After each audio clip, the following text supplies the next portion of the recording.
Good afternoon, everybody. I hope you're all well. I'm just going to start off in the usual way by doing a very quick sound check. So can you all hear me? How are we all? I hope you're okay. We're a bit dreary here in Hampshire, but better than we were last Friday with all that wind. Can everybody hear me? Just waiting for a couple of replies. Panelists, can you hear me? We can. Yes, yeah, we can. Perfect. Ah, there we go. People coming through now with their answers. Thank you. Oh, you all scared me then. Thought we weren't live.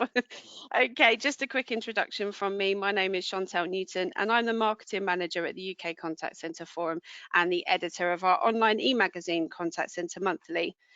For our format today, we have a panel discussion group, and we want you guys to get involved in the conversation as well. So if you do have any questions for our panel, please post them in the question box on your GoToWebinar panel, and they will be looked through during the session and addressed at the end.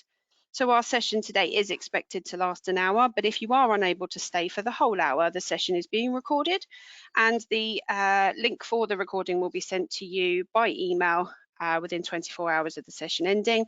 Also, please feel free to forward this link on to any colleagues that you may have that also will find the content useful. Just before I pass you over to our very lovely Jo, we do have a panelist today who's having just a few issues with their webcam. They are here. We're on audio at the moment, but she may pop up during the session and say hello. So you will be able to see her. But Suki is joining us by audio today. So to get to today's we'll start that one again. To get today's discussion started, I'm going to hand you over to the very lovely Joanne Regan-Iles. She's a Chief People Officer at Ascensos. Thank you, Jo. Thanks very much, Chantelle. So like Chantelle said, thanks very much for joining today, our webinar. It's great to see everyone making time out of their busy diaries. So just like to introduce the panel that we have today. We've got a great panel. So if I hand over to you first, Jill, and then I'll go to Chris, then Suki, and then we'll start the discussion. So Jill, over to you. Oh, thanks, Jo. Hi, everyone. Welcome. So my name's Jill Mead. I'm the founder of WeTalkToo. So we're an organisation that's really working to break the stigma around mental health, particularly in the workplace. And we're working with a number of organisations at the moment, including contact centres, to help support them in their mental health and wellbeing plans. I guess my background is I've been a HR director for a few years before I started to specialise in mental health. And that role took me across many different industries, from retail, leisure and travel, logistics and distribution, and outsourcing. And within each of those organisations was a contact centre infrastructure. So I understand the challenges that we face in the contact centres. And I guess over the last couple of years, we've all had a bit of a bumpy ride with what's been going on. So it's really important that I guess we now think about the mental health and wellbeing of our teams and how we can make sure that we're doing enough to help us as organisations to reduce those metrics that are not really helpful for us, like attrition and absence, and increase that productivity and that performance. So I'm delighted to be here. I'm delighted to be part of the discussions today, and I'm looking forward to the next 60 minutes and just being curious about the different things that are topical right now in the contact centre. So that's me. Thanks very much, Jo. Oh, brilliant. Thanks ever so much, Jill. Looking forward to that discussion in a moment. So Chris, over to you. Yeah, hi everyone. Yeah, Chris Souza. I'm a Director of Business Consulting at CGI. Fantastic new role. I've been with the business for just over 2 months, and I'm heading up a business which is looking at how we can help contact centres. And from my perspective, my career has been contact centre since virtually day one. I discovered only recently that I've been doing this for 25 years, which is exactly half my life. So it's been such a roller coaster, but one of the most enjoyable roller coasters that I've ever been on. I've worked for some amazing companies and organisations and done some really interesting stuff. My passion is very much centred around people and the way that we engage with our teams. Yes, you know what, we've become a real technological industry. I can remember when we were essentially sort of a can and bit of string, and voice was what we did. And as we've grown as an industry, we're bringing in so many different ideas, digital, AI, etc., self-service, talk about deflection.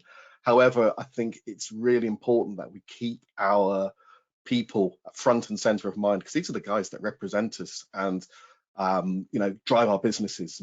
And we often call contact centers cost centers.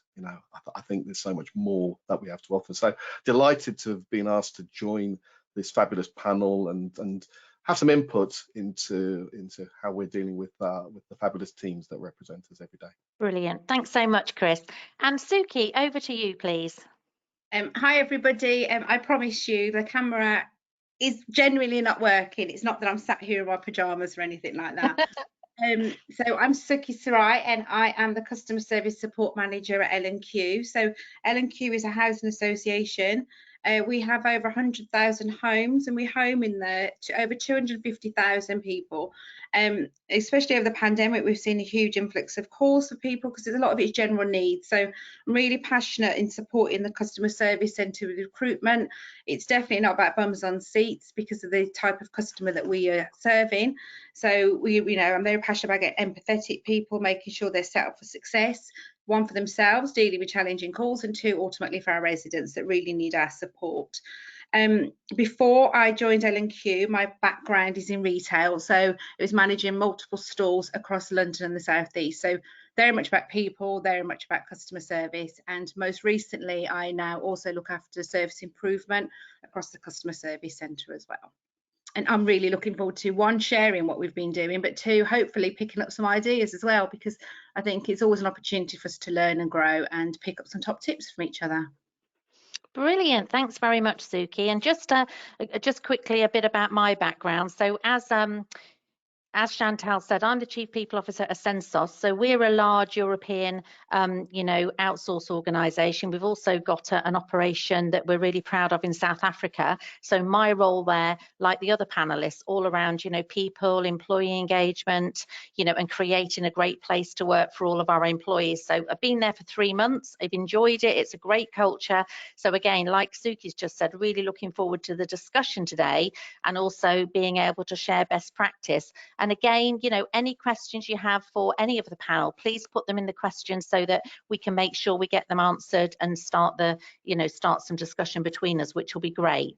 So moving on to to Jill and what Jill described. So Jill, I'm really interested in your introduction. Love the fact that you used to be in HR, so you understand everything around HR, which is brilliant.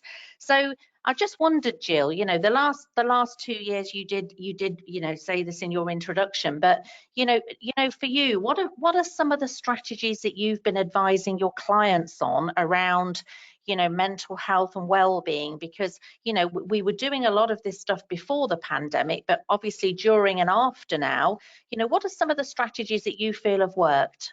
Yeah, I think some of the challenges, I guess, that that people have come to us with as a result of the pandemic have been largely around how do we make sure that we are tapping in to how our people are feeling, and from a mental health and wellbeing perspective, how do we know what's going on for them? Because I guess with the pandemic we saw a shift, didn't we, to remote working.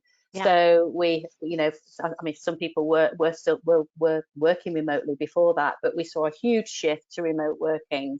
And with that came the challenges of being able to keep in touch with people and making sure that they were okay through that. And I think a lot of businesses work very hard at making sure that people had things like technology, the logistics were in place for that move, but perhaps we didn't put as much focus on what is this going to do for our teams mentally? How are they going to feel now with this shift to this type of working, the fact that they are working alone, and it's harder to keep connected, I guess, with people. And that's both from an agent level and from team leaders and managers. So a lot of our organisations were talking to us about, okay, how do we do this? How do we make sure that our teams are okay? How do we make sure that we're still able to share knowledge and information around mental health and well-being now that we're working differently?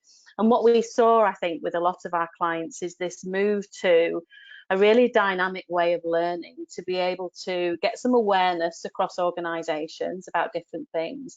But also when we're thinking about skills training, so for instance, we've done a lot of work with team leaders and managers around that conversation. How do you talk to somebody about mental health and well-being? How do you respond when somebody opens those questions up? We've looked at different ways of being able to educate that. And I think what we're seeing is that some of the shorter bursts of learning, the shorter sessions are getting more engagement than perhaps some of the longer training sessions. So we've been breaking some of our work down into bite-sized chunks and being able to deliver it that way. And that seems to have had a higher level of engagement just from a time factor more than anything.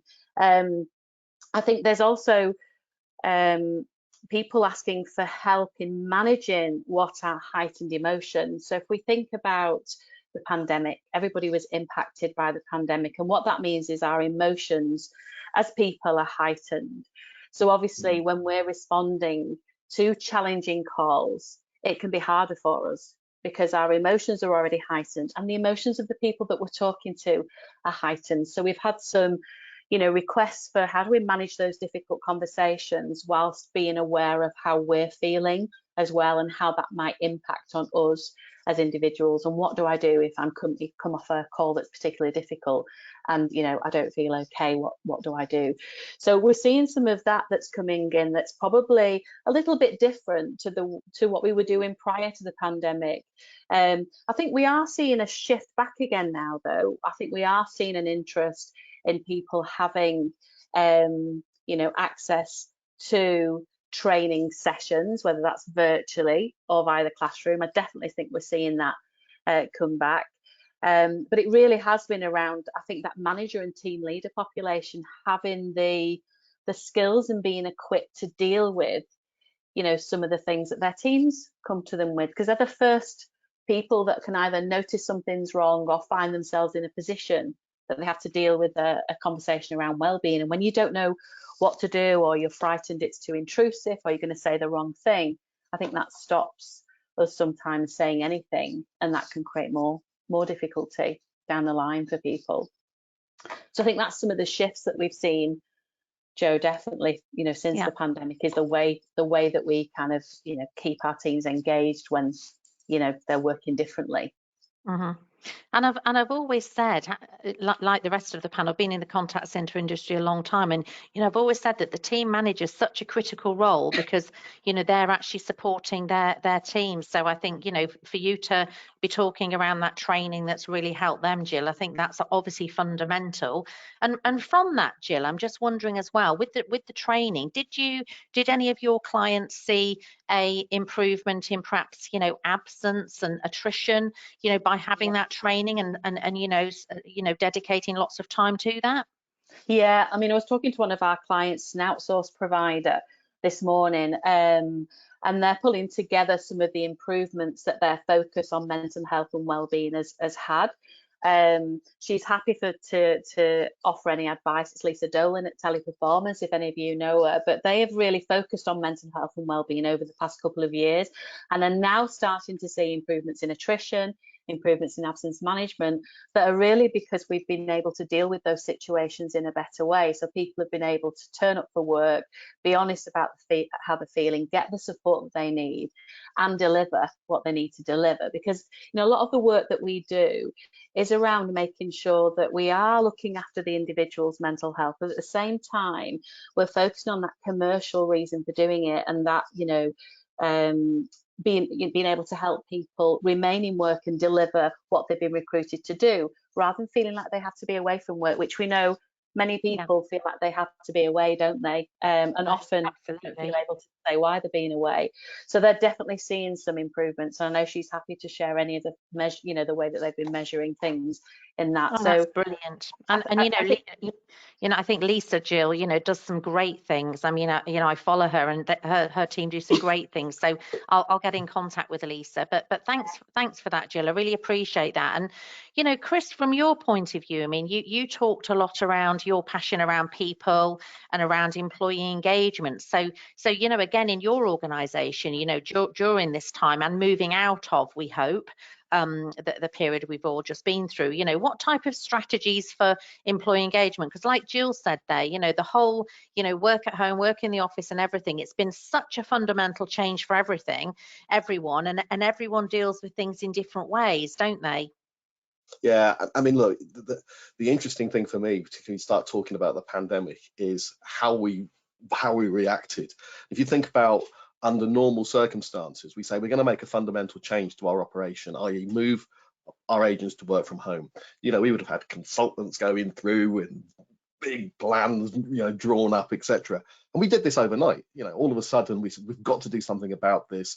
If the business was lucky enough to have suitable technology and be able to move the, you know, a computer, a screen and a keyboard and mouse, shove them in a taxi and send them home, you know, it worked. But the issue was there was a lot of things that we couldn't or didn't have the time to, in that let's face it, a knee-jerk reaction to a situation which needed to be dealt with. Don't get me wrong, but you know, these then start thinking about the fact that, you know, we've sent agents home, we're invading their space. You know, that I'm lucky, you know, I'm sitting in an office which is a dedicated room in my house where I can work. I can close the door, the kids are taken care of.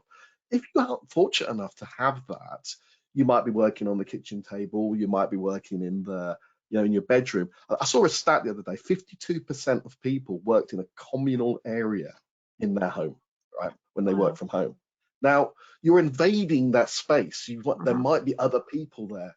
And I became very mindful of that from the get-go. So, for example, in one of my contact centers, and this is in a previous role, I've moved since then, but in that role, you know, I said, look, we've got to think about our opening hours, right? Because we were opening 8 in the morning till 10 at night. So is that reasonable to have, you know, we might have children needing to get got ready for homeschooling or whatever was going on? Because remember, all the kids were still, you know, they weren't disappearing off to school or disappearing out of the environment. We were in an enclosed box, so to speak. You couldn't, it was difficult. And I know, you know, the challenges that my wife had with trying to homeschool and do her job at the same time. So you've got to become really mindful of your team and operate as a team, you know, and, you know, be careful about how you come across from the, you know, because the contact center world, someone said to me the other day, is the most scrutinized, you know, the teams that particularly taking the calls are so scrutinized.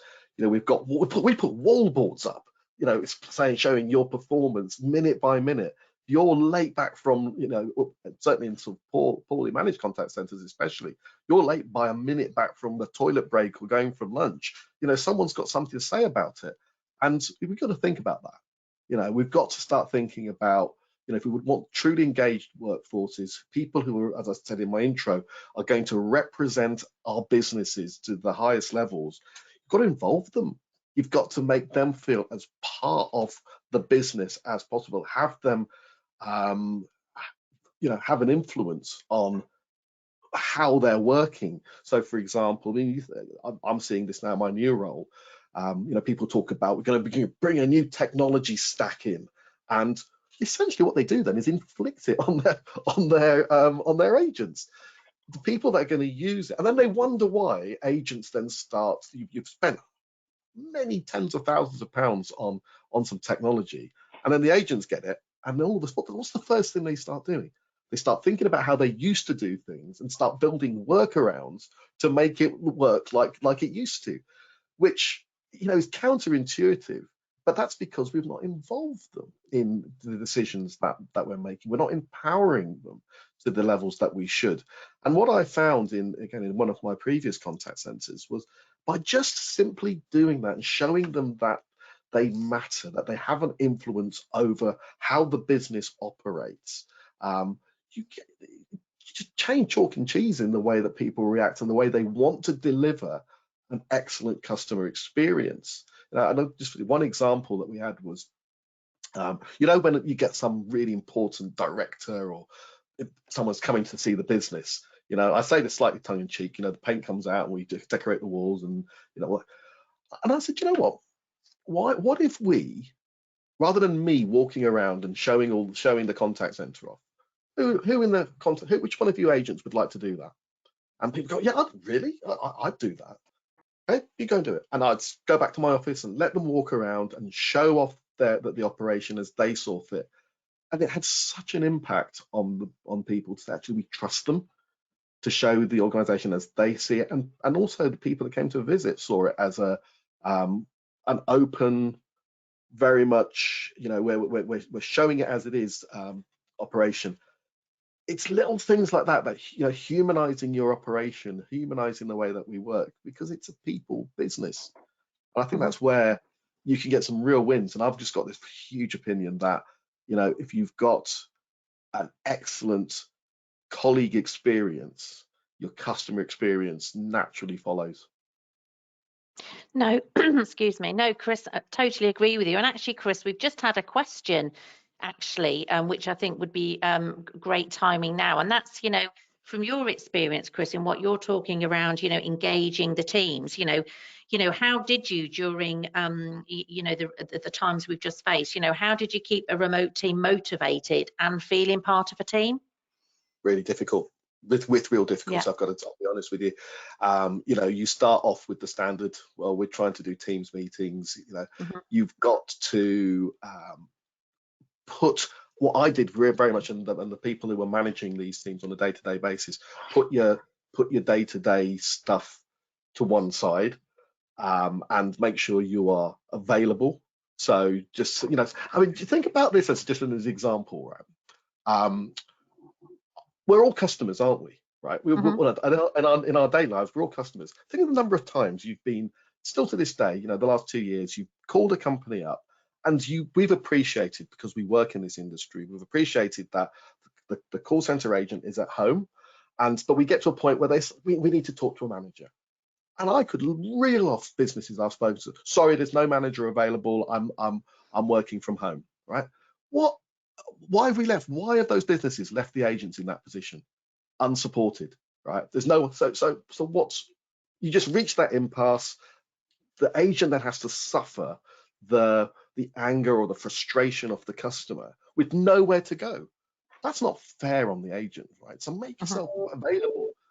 Make sure that the stuff that typically in contact centers goes to one side. So things like the one-to-one, right? I think that's the most important time for an agent. And I've made a commitment, I've always made this commitment, that unless something absolutely crazy has happened, the one-to-one comes first. Otherwise, what we say is that this other thing that's occurred is more important than you as an agent. Yeah. And I think that's the wrong approach. If you're committed to spend about half an hour, whatever it is, jolly well make sure it happens. And that was particularly important within the pandemic, because that was our opportunity to interact and spend that quality time with the people that you're working with. Yeah, and keep to commitments, Chris, which is so important, isn't it? Especially, like you say, when everyone's going through that change. No, thanks for that, Chris. And Suki, Chris touched on, around, the whole engaging with people. I know you've done some, great things around, how you've had to, change some of your recruitment strategies, etc. So Suki, could you just share with us some of your successes? Because I know there's been many. Yeah, where do I start? So, touch wood, I don't want to tempt fate. So, we've had some fantastic success, like you said, through the whole of the pandemic. So, pre-lockdown, we'd actually grown our workforce from 20% home working to 50%. So, it was a split already. We'd got 50% of the workforce at home. So, we'd actually managed to overcome all the niggles that a lot of people have suffered when you've sent your advisors home. So we knew what we were set up for. We actually managed to send everyone home a week before the UK went into lockdown to try it. So everyone went home for a day, came back in, they talked about how they felt, so it gave team leaders and the people managers time to consider what we were going to do to support people once the lockdown actually officially happened. So we've tackled it from all different aspects. So one is, and some of this people might already be doing, so I don't mean to patronize at all, but utilizing Microsoft Teams, but actually having different feeds, so you're not mixing it up with other messages of what's going on in the business. There's a separate communication feed for engagement. And every week we have a feed, like a theme. So it could be how many steps are your team going to do this week to make sure people got out. And you travelled across a map of the UK, and the team will then win a prize. So we were sending out vouchers for coffees to get them out, and activities. We've done things like bingo to keep them engaged, and all different activities like that. We've then put them into online sessions with our training team, asked them, you know, what is it you're finding challenging with the calls, you know, at home, where in the office, you know, your team leader might hear that you're struggling, how can we help you? And off that, we created workshops for all at the whole contact centre on dealing with the change in calls that we were dealing with, and, you know, the fact that the support's not side by side with you anymore. That training was rolled out across the whole department, and it scored like 4.7 out of 5. It was so successful that the exec board attended it, and they've rolled it out across the whole organisation, because it was recognising that it has changed working at home, that it is different the way that you're having to manage these calls, and you do need more resilience. So, you know, it's taking the feedback from the advisors and using that to shape material to help support them. The resource planning team have obviously spoke to people, and we've worked really hard on work-life balance. So we have accommodated split shifts. We've just in February, we took our first part-time induction we've ever done. We had the largest cohort. So we recruit every month, and we average about 10 to 12 people every month. But in February, by taking on part-timers, we've actually had 20 new people start with us just last Monday. So it was looking at how can we engage people that want to work for us, that want to work at home, but actually have got these commitments, you know, early in the morning and late in the evening. And then internally as an organisation, we have things like a network called iMatter, where there's top tips you can drop in whenever you want. There's webinar links and, you know, training tools for people. You've obviously got the employee assistance programme. We have mental health champions, you know, that are qualified. It's not someone that's saying, oh, talk to me about your mental health. You know, we've made sure they've gone through the training. We've got 22 of them across the organisation. So yeah, we're tackling it from all different aspects. And one of the big ones I just want to share before I stop, because I could talk forever, is we make sure we engage right from the onset with, when we onboard, we recruit in groups. So like I said, it's about 10 to 12 people per time most months. And so they have their training all online, but, you know, they're encouraged from day one to have their cameras on. They're part of that team from day one. So they build that network straight away with people on the same journey with them at the same time. So when they go live in their roles, they've got that team. They then obviously have their own team with their team leader feed. You've got the engagement feed that I've just shared with you. And we try to keep them separate from, you know, the feed that tells you all the emergency things that are going on. So it's a separate place where you can go just to talk about how you're feeling, ask for that support, and just touch in with your teammates. We start that from day one. I think it's really important. I mean, our engagement scores are 86% in the department versus the organisations at 80. So we are seen as doing something really well across the organisation. They're trying to poach our ideas. I mean, I think that's really good. And when you talk about the 86%, Suki, I mean, congratulations, that really is amazing.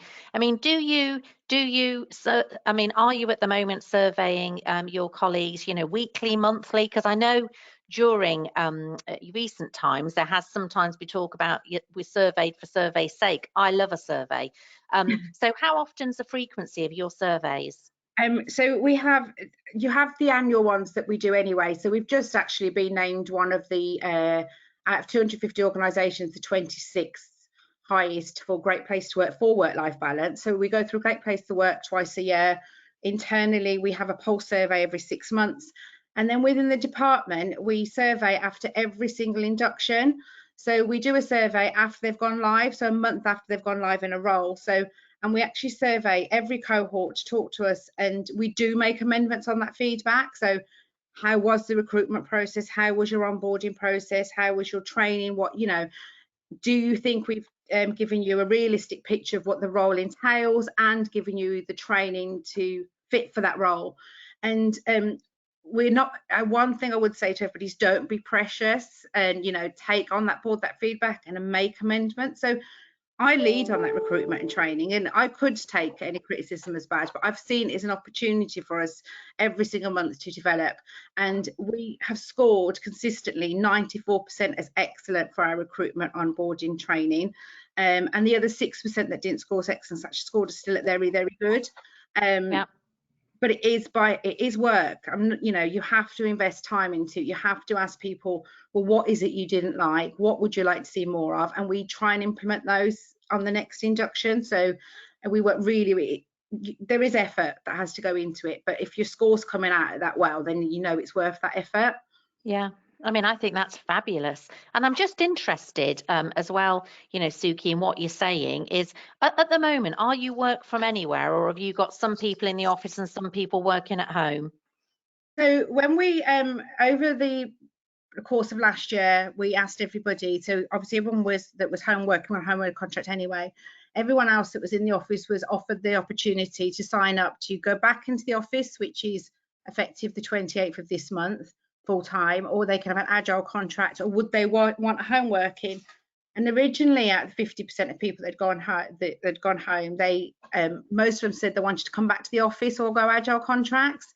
But as recent as last week, we've asked again, and we're down to, I think it's 18 people out of 200 that want to come back into the office.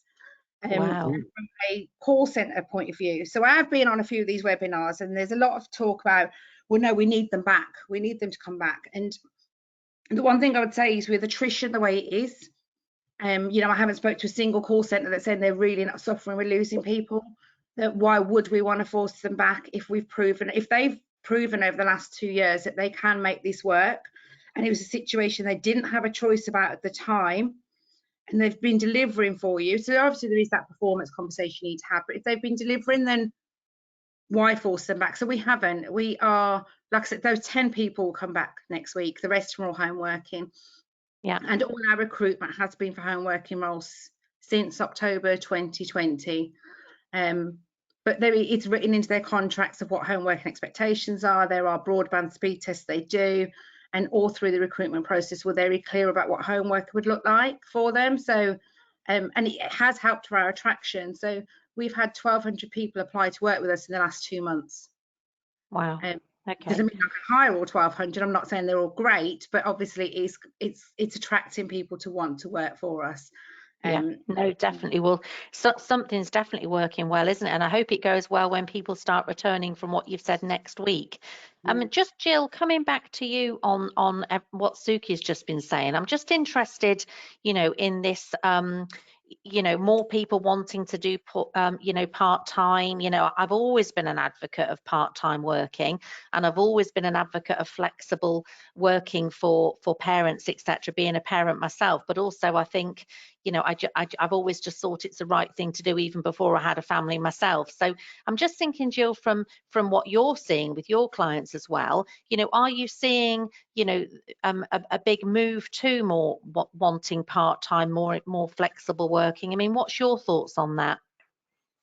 I think what we've seen is discussions have opened up, haven't they, about what we've always believed is the right way to work. So very senior leaders, you know, who perhaps were challenging working from home, or perhaps having doubts about whether it was the right thing for people to be working from home. I think we've seen some discussions that have taken place that are now challenging those views. Because I really believe that sometimes, you know, our attitudes as leaders, you know, if we don't believe we can trust our team if they're working at home, and that's why we're struggling with taking that new model on board, then that's a fundamental issue when it comes to driving performance and making sure people feel like they are trusted, and that they're, you know, and keeps people mentally well as well. Being trusted to do your job, and being trusted that you'll deliver what you are there to deliver, regardless of where you are, has such a big impact on people's mental health and well-being. When that trust isn't there, that's when you can start to see that breakdown. And I think a lot of it is around the attitude within the business of adopting this new way of working, of being able to think about things like home working, flexible working. I'm like you, Jo, I've always been a big advocate of flexible working, of reaching out to those talent pools that we're perhaps missing by not offering part-time working and things like that. But we know there's not, you know, those you know, those attitudes are not with everyone. You know, the benefits of that are not seen by everyone. So I think what we've seen is some influencing that's had to happen for people to understand that this new way of working actually might just work for us. And we've been thrown into it, you know, as Suki said earlier, because we had to. Chris was saying we had to move people very quickly. So we had to all adapt to that. We weren't really sure how long that was going to go on for. So I think there's been some discussions happening, and it's taken some time for people to come round to the fact that actually we can still have a productive workforce where people are working from home, where we've got people working part-time, and that actually contributes to that feeling of psychological safety within the workplace, that feeling of trust. And going back to the recruitment piece as well, if we think about the new demographic of people that are coming through now, they're much more conscious about what that organisation can offer them. So much more conscious about social responsibility. You know, what does this organisation believe in? What does this organisation care about? And if we can demonstrate that actually we're creating those environments for everyone to flourish in whichever, you know, whatever way that is, then I think we're going to see we're able to attract more people. Because if we don't, and we don't move with the times, I think we'll start to struggle. We'll get to a point where other contact centres, other organisations that are offering this flexible way of working, that are offering support, that are offering that psychological safety, are gonna take those great people. So I do think organisations are getting more wise to that, really. I think knowing what we've all been through, well, there's no doubt that the mental health of individuals has been impacted in one way or another, whether it's getting used to working from home, whether it's health worries, whether it's not being able to engage in what we used to engage in. Just being in this situation that we were not prepared for will have taken its toll on mental health. We've seen that. There's more people talking about it now. There's more people knowing that, you know, understanding it's important. But very few people kind of just really know where to start. So where we've seen more success is where, you know, we've really started to think about how do we take somebody on an organisation on that journey from understanding mental health, being more aware of it, and then actually being able to provide the skills to those people that, you know, those team managers, those line managers, providing first aiders to support people on an individual basis. How do we actually build that? And that's where I think we've been able to help organisations work that journey through, whether it's complementing what they do already or whether it's starting from scratch. And I think when you do that, and when you've got that message of support, that is important, we find that naturally we're going to get better engagement from people, whether they're new, you know, or whether they're already there. I think Suki said something really interesting, that obviously they're seeing a massive success when it comes to recruitment. When you hear about all the things that they've got going on for their people, you know, is it just the home working, I guess, Suki, that's attracting people to you, or is it the fact they're joining an organisation that is showing that they've got all these things in place to, you know, to support people when they do come on board and they're interested to listen to people? I think because it's about creating those environments, isn't it? It's for people. Jill, just off the back of that, sorry. So we just, this latest cohort we've just had, so I popped into their training on, I think, day 2 of their induction to say hello. And 2 of the people that have joined us shared with me that one of them had 10 years with their previous employer and one had 8. And both of them had said they'd asked for part-time hours and they were told absolutely no. Wow. They handed their notice in and it took to the last week of their notice period for the employer to ask them to change their mind. And they said, we'll let you have it. And they said no.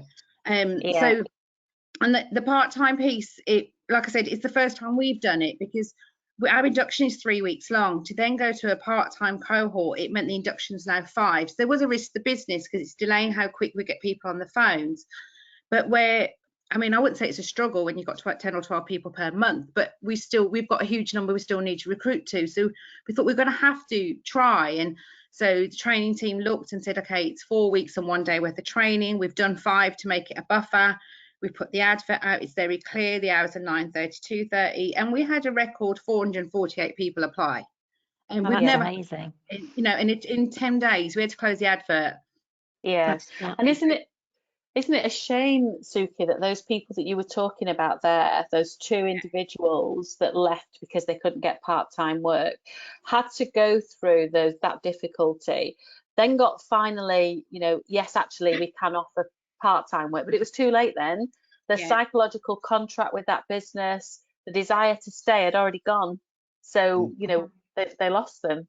Again. So, and what we're going to do though, I think it is something we have to track it. So, you know, it was a lot of work shortlisting that many people. So I know from a shortlisting perspective, we're going to track it and what do we need to do differently next time. The trainer is tracking every single day for the fact that you have got a cohort of 20 people on part-time.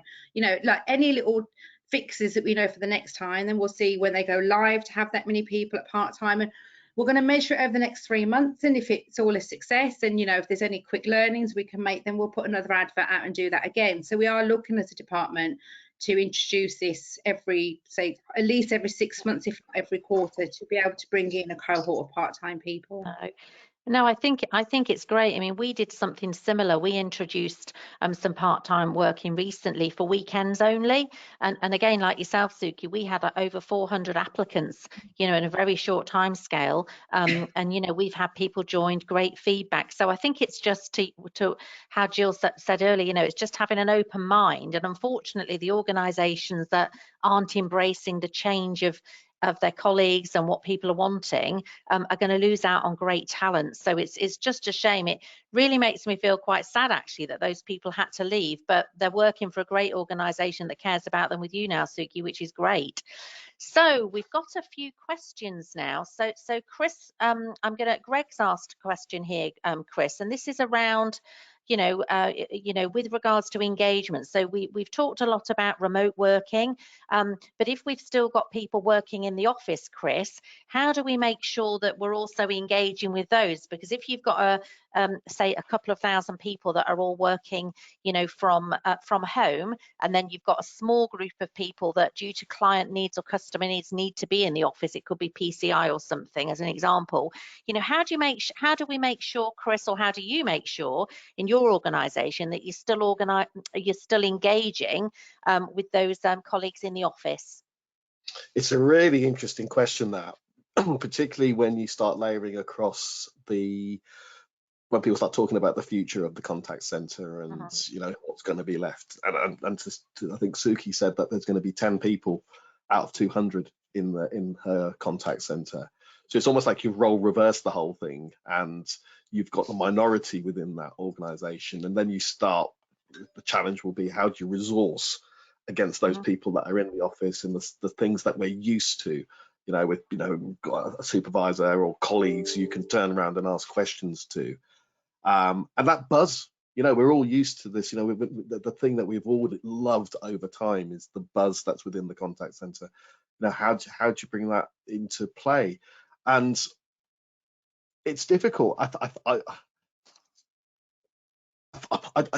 think a lot of this will be almost employing a lot of the techniques that you're doing for your home workers and involving your teams within the who are left in the office. And I think also encouraging, you know, we're talking about hybrid working as well. You know, is it hybrid working we're going to be moving to, or is it people wholly working from home? I think it's still important to have that face-to-face. You know, are we going to have contact centers where people never ever meet, and they're always going to be working from home? You know, you've got things like the culture that the business has that needs to be, you know, reinforced into everyone. So it's all that kind of stuff. And the problem is, as we all recognize, we're doing this retrospectively. You know, we've not made the plan, and you know, we sent people home, as I said earlier, and then very quickly after that, I think it was probably around about summer of 2020, everybody started talking about this new normal. Now, it was almost a done deal. But we were talking about that new normal, is that when the pandemic's over, this is what we're going to do. And you know, someone mentioned PCI. Someone mentioned, you've got the whole GDPR thing. The people we sent home, we knew who those people were. We had a relationship with those people already. So we arguably had, good organizations, had a trust in those agents. So we could trust them to go home and know that they were going to value the data that they were perhaps seeing, and they weren't going to sit there writing credit card details down because they were used to this. You move into the new world where if we've got people who we don't know, we haven't got a chance to have that relationship, and if we don't make the effort, we don't know what they're doing, right? And it's that trust part you've got to build, but you've got to build trust. Trust isn't just something you give, so we've got that to deal with. And I think really, from my perspective, I'm not answering the question that was asked essentially, but I think you've got to build a strategy, a proper home working strategy, taking into consideration all the elements of home working, of your operation, and how does that interface back into your home working environment? Should you have a monthly get together so that people get to know each other? Contact centers are highly social places, and whilst I completely embrace and agree with what's been said about bringing people in who've not been able to work with in the past, you talk about people who are who've got children who can't get in for 8 o'clock in the morning if they've got to do the school run, but can be absolutely valuable to us in those places where we've got shortfalls, weekends, evening work and things like that. Absolutely valuable, and they provide a different perspective. So from my perspective, if I've got perhaps a slightly more mature person who's had their the kids have gone off to school, bringing people like that into the contact center environment where traditionally we've had a lot of younger people, who haven't got life experience and can feed off the experiences that people have, I think is really good. But you've got to think about how we can bring all those people together. And I think we're still finding our way through that minefield at the moment. Yeah. No, I think you're right, Chris, but thank you for that. And Suki, just answer for a question we've had asked, and that's around, how do we ensure that, senior managers aren't forgotten? So if you think about, our management communities in the contact centre, so team managers and above, I think we've all alluded to the fact that, that they had lots and lots of change to deal with in managing their teams, et cetera, et cetera. So from your point of view, Suki, in your organisation, how have you managed that group of people to make sure that they've had all the communication and feel part of the team in whatever hybrid world they're living in now? So links to what Chris talked about, the one-to-ones for the advisors. We make sure we're still doing those catch-ups with our people managers as well. There are every month the team managers or people managers are getting together, they're having a catch-up. Some do in the office, some are just doing it as a team online, but they're getting themselves together to talk about how things are going and sharing best practices and tips. And something we are working on at the moment. So whilst I've talked a lot about us onboarding and recruiting people, we're making sure we're trying to engage the current staff as well, whether that be our CSAs or people managers. It's looking at what we can do to help them working at home. So we are currently building some material to work with our team managers. We've asked them, so it's not another survey, unfortunately, but it's a survey. What is it you want help with? And it's a lot of what's coming back is the time management piece, is in when you're working at home. I'm sure we all have it, that it just doesn't stop, does it? It's like if Teams is always ringing, your emails flying at you, Teams chats flying at you. So we're going to do some workshops over the coming months with our team leaders to talk to them about ideas of, how you manage to have that time for yourself, for the tasks that are just your role, and then obviously for the making sure that you still get to keep on top of those one-to-ones and staying engaged. So we're working on the material at the moment. Brilliant. For them. We are doing monthly catch-ups and team building days. We try and encourage them to come to the office once a month to have that face-to-face engagement, but it's very much a work in progress. Yeah, no, thanks, Suki. And I know something we do here at Ascensos that I really like is Monday, Wednesday and Friday, we have an 11 o'clock where all the managers to get together and get updates on what's happening in the business and our CEO talks and that. And I think that's a really good idea as well, because then people, wherever they're based across the world, can all feel part of it. So that might be something that you could consider if you're thinking about that. We've had another question you know, if I can go to you, Jill, on this, and that is around, you know, what do you think we lose if the team is 100% working from home, and how can we overcome this? So that's, isn't it, Jill? That's a big thing, because obviously, like the panel have all said today, people are used to the social aspect, seeing people, even getting ready in the morning and going to work on the bus or something. It's a big change. So, you know, any thoughts on that one, Jill? That was a great question, Karen. Yeah, and I think, you know, we are working with some organisations that are just home working, and you do have to work harder at understanding how can you keep those people engaged. As Chris mentioned before, about how do you actually get somebody you know, engaged into that organisation's values, that culture, if you can't, you know, if they're not there, if they're kind of working from home. And I've seen some great ideas from, whether it's, you mentioned that you have those briefings with your CEO, Joe. Yeah. I've seen some great ideas where there's been that cascade going on within the organisation that people dial into. There's been still social events, but done virtually. There's virtual coffee rooms that I've seen. So when people are taking breaks, they enter this virtual coffee room and see who's there and have a chat if somebody else is in there having a break, having a coffee. But I think what's important is that we have things in place that if someone is particularly not feeling like they're connected, that we can pick up on that, either through that dialogue with their line manager. And that's why it's so important that our line managers, I saw the message there about the senior team, that everybody understands how to pick up on things that are telling us somebody isn't quite as engaged, somebody might be finding things difficult, because not everybody will tell us. And it's even easier, isn't it, to hide when you're at home. It's easier to kind of, you know, not, you know, people aren't seeing you in terms of your behavior. So we have to kind of pick up on different things, the way people are saying things, how they're interacting, changing performance, business metrics that might be changing. But I think we can still do that. We can still pick up on those changes, but only if we know what to look out for, and we've created that environment, you know, where we can have those conversations. But I do think purely home working, we do have to work harder. We have to find out from our people what they need. What do they need to help them feel part of the organisation? I've seen videos. There's Suki just with a camera on there. Yes. Yeah.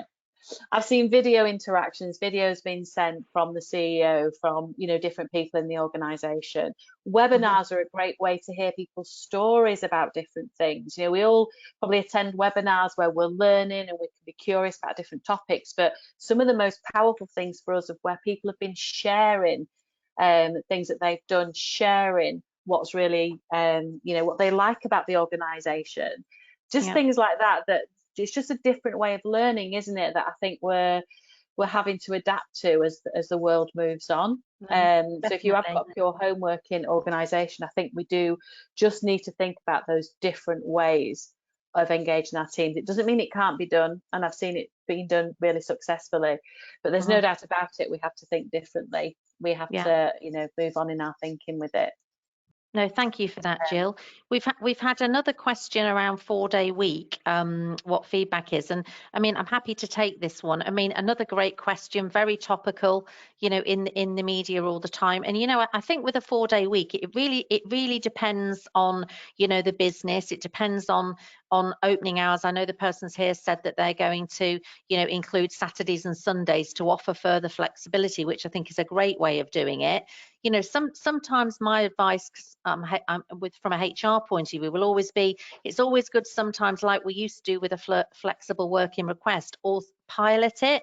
There's nothing wrong in having a trial and see if it works. But, you know, again, I think, you know, at the moment, I believe there's 30 companies in the UK trialing this, and I'll be interested in the research from that. But again, I think this comes back to our point earlier that, you know, people are now wanting a different way of working. But I personally, you know, think it's always good to pilot these things, to try things, see what the feedback is, but obviously depending on customer volumes and things like that, because at the end of the day, obviously we've got to see from a business point of view whether some of these things would work. But again, it's always worth sitting down with someone, having a discussion, and even if we agree a pilot, I think it is a good idea.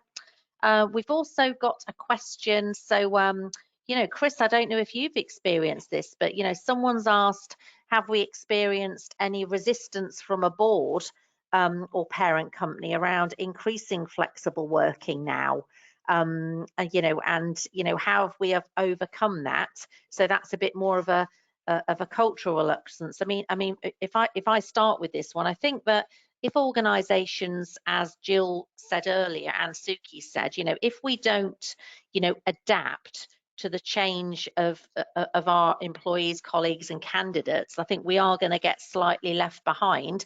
My advice is always to show the benefit of the more flexible working. So if you can, if you measure individuals and colleagues by their outcomes and they're performing well, I always think it's good to create a business case. I mean, Chris, any thoughts from you? Because another great question, because there are some people out there who do not feel flexible working, as an example, can work.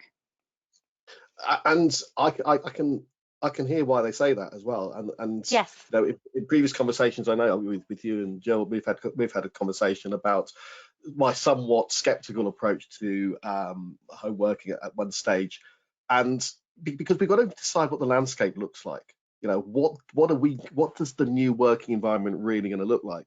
If you think about some of the things that businesses used to call out as the advantages of coming to work for us rather than an alternative company, we used to talk about benefits. We've got this social club. We do this every year. We have if some of that stuff is going to go, and we're not going to do that, and we can become, I think about some of the meetings that we have when we do our team's calls.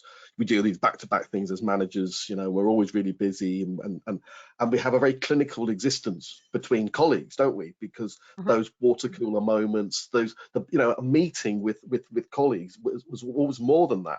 Was the bit before the meeting where you go, hi, how was your weekend? How's the kids, etc. You got to know on a personal basis the people that you're working with, which carries a huge amount of weight, in that environment. And if we're saying that where we're going to end up is become much more clinical, then we've got to, as a business, agree how that works and how that change affects how we perform, how that affects ultimately the customer. Because that's, whilst everything we're saying is completely valid, I agree with everything everyone said about, making sure we're looking after our people. I'm an advocate for this, right? Mental health issues, really, really important. But, how does that drive the issue when we then are saying, well, we don't have a proper strategy in place for people who essentially might not leave their home for a whole week? Because they're working from home, and then all of that stuff we've got to really get our heads around. And that's why I'm taking a cautious approach. And I think the good businesses will take a cautious approach, because we need to iron out these complications or these issues so that we've put in place robust things which really benefit everyone, and we create that win-win.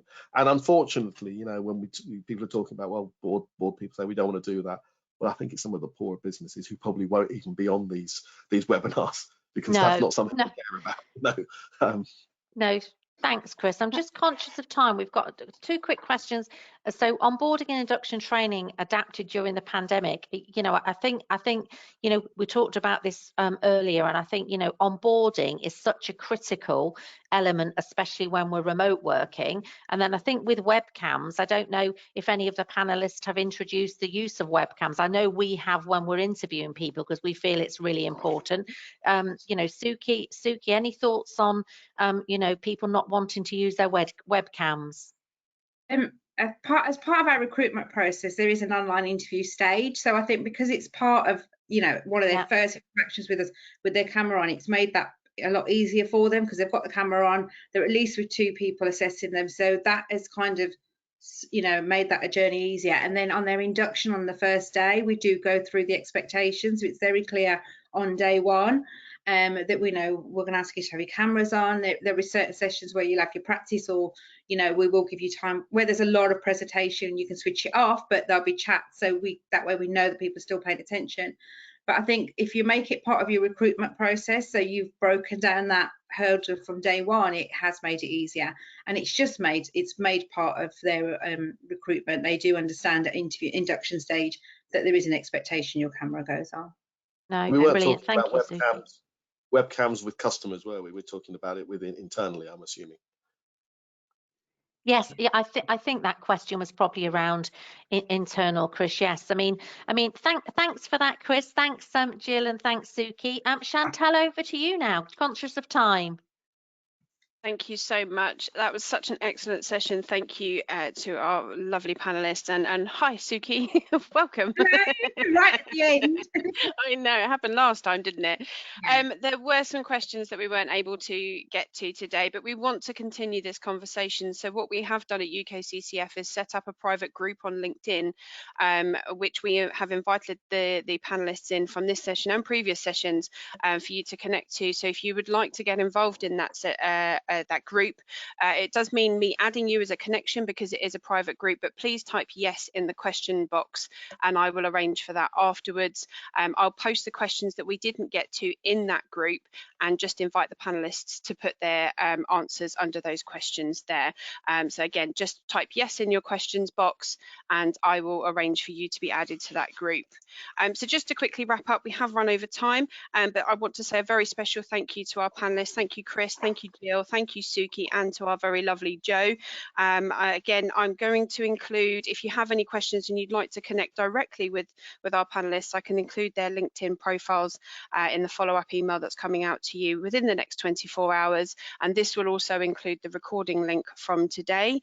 For more information on the UKCCF and for a full list of all of our upcoming events, including webinars, please visit our website, www.uk-ccf.co.uk. We do have a charity golf day on the 18th of May at Carden Park Hotel in Cheshire. We've only got a few spaces left on that. And also we will be announcing very, very soon the UKCCF Awards for 2022, which I am so excited about. Talking to the panelists before we came live. We are really excited. So we'll be sending out information about nominations opening on that very soon. Keep an eye on our social media and on our website.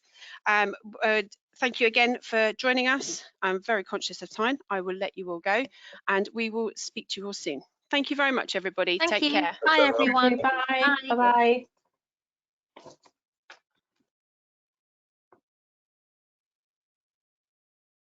Now I have to remember how to switch off. Oh God, Suki, I'm doing the same. I'm hopeless, aren't I? I don't know Jill's the same. I know, I'm still here. I don't get anything. I'd be like, who are? I wasn't sure whether the webinar closes. I didn't know whether Chantelle logs. Yeah.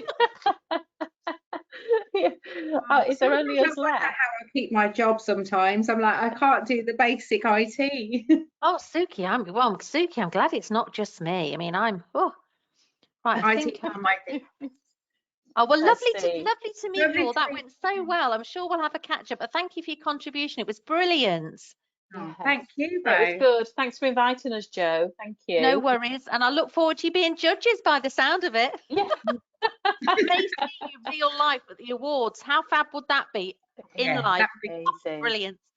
Yeah. I'll order the drinks now. I was going to say the thought of actually being able to get dressed up to go to an awards ceremony as well now, because we've not done that, have we, for so long? Oh my goodness, that'd be amazing, wouldn't it? Oh, yes. Yeah. Oh, I found an exit.